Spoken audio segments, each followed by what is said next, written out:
Hey everybody, Tim Martinez with the Columbian 360 Preps with our Week 8 Prep Football highlights. We've got highlights from 12 games in Week 8, which was at times rather soggy. We're going to start out at Le Center, where the Wildcats host Kalama in a key Trico League matchup.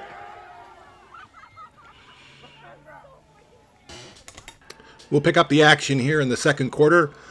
Long pass, 49 yards to Landon Randall. He would have a big night. That would set up a Le Center touchdown. They would go up 14-0 in the second quarter.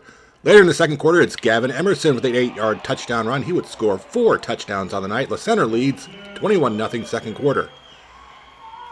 But then Kalama gets on the board. It's Henry Sigurdsson looking deep for Benji Brightbill. 37 yards. Le Center leads 21-8 at halftime. But the second half would belong to the Wildcats. Malik Britt with a 10-yard touchdown run here in the fourth quarter. Le Center goes on to win 42-16. And the victory would mark the 200th career victory for Coach John Lambert. And like the veteran coach he is, he's prepared for that post-game ice bath celebration. Congratulations to Coach Lambert. Next we head out to Kiggins Bowl, where Battleground takes on Skyview in a 4A Greater St. Helens League matchup.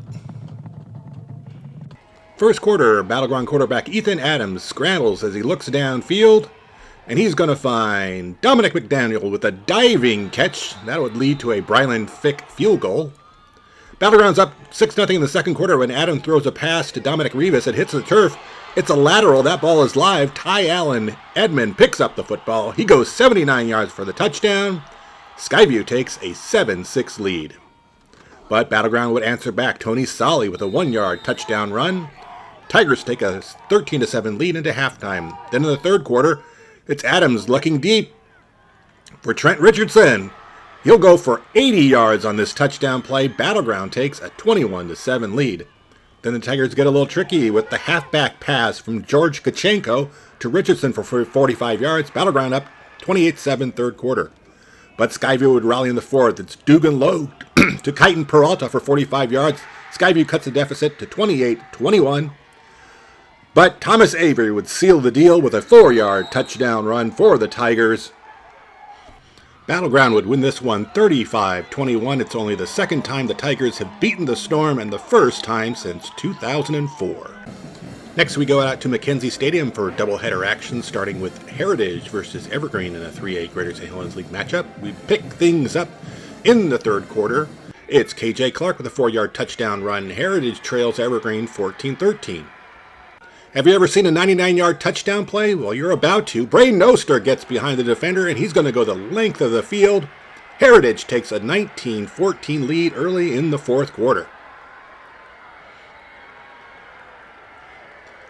But then, on the very next play from scrimmage, it's Malachi Turner-Hodgett. He goes 60 yards for the touchdown. The senior would rush for 230 yards in the game. Evergreen takes a 22-19 lead. And then after a fourth down stop, it's Jaden Baum. He's going to find Darren Schmidt, and Schmidt's going to muscle his way into the end zone. Evergreen extends its lead to 29-19. Heritage tries to rally late, but it's Terrence Sarion with the interception to seal it. Evergreen clinched a playoff spot with a 29-19 win. Next up, we got Union versus Camas.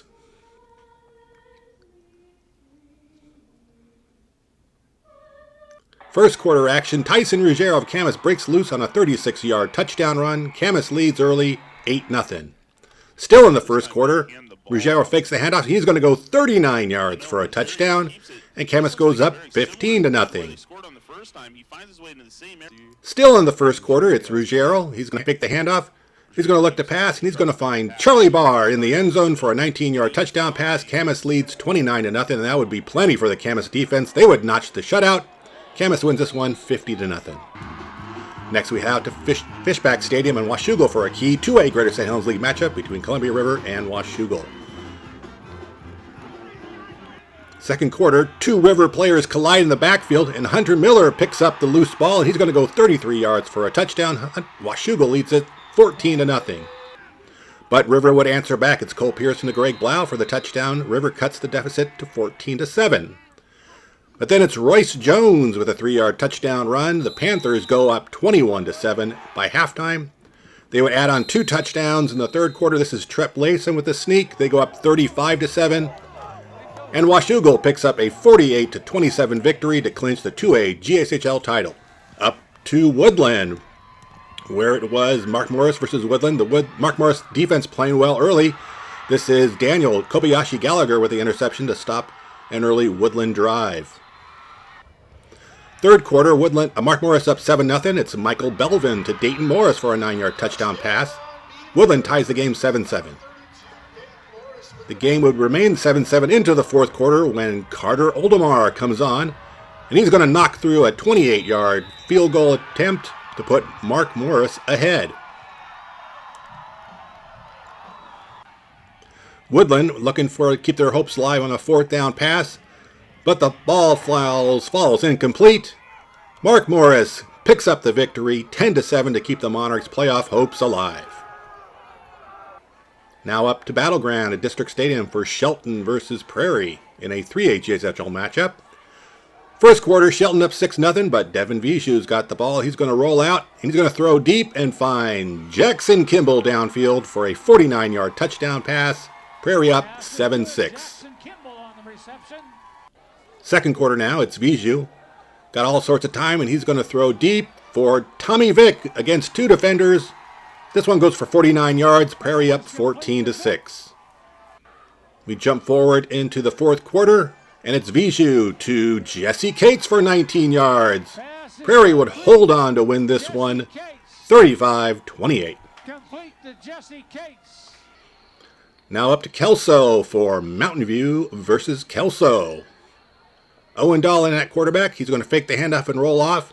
Find Blake Larwick. And Larwick's going to leap his way into the end zone for a touchdown.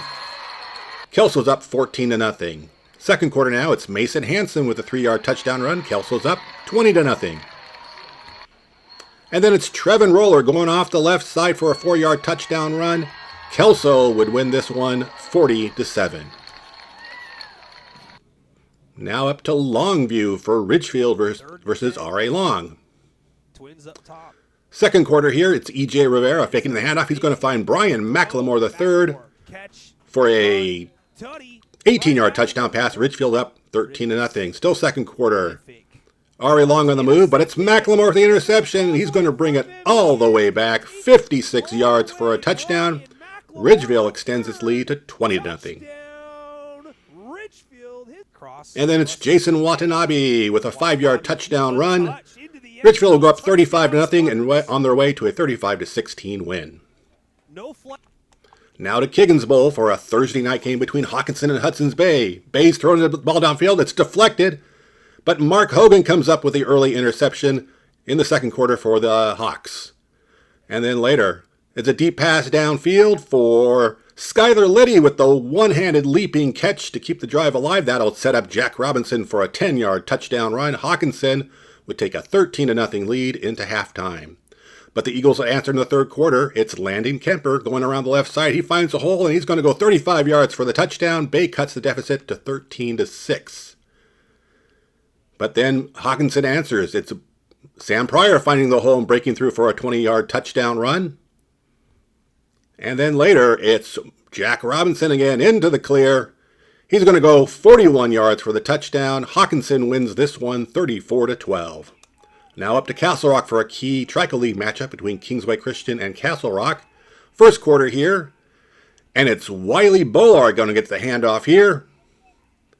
He's going to smash his way into the end zone. Castle Rock up early, 6-0. Second quarter now, Owen Paulson for Kingsway finds an opening. He's going to go 21 yards for the touchdown. Kingsway takes a 7-6 lead. And then in the third quarter, it's Paulson looking for the corner for Rylan Richter. He's there somewhere. 15-yard touchdown pass. Kingsway Christian with a big win, 13-6.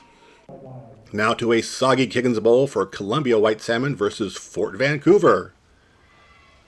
We'll pick things up here in the third quarter with Columbia leading 12-0, but it's Logan DeWest with a pump fake, jump and throw, and it's Javier Bonnell for a 20-yard touchdown reception. Columbia leads 12-7. Early fourth quarter, Cheyenne Gabriel, the 6-yard touchdown run. Fort is up ahead, 14-12 in the fourth quarter. But then it's Hunter Wang to Juan Santoyo for a 12-yard touchdown. Columbia reclaims the lead 18-14. And then they'll seal it on a 40-yard touchdown pass to Justin McCormick. Columbia White Salmon wins this one 30-14. And once again, congratulations to Coach John Lambert on his 200th career victory.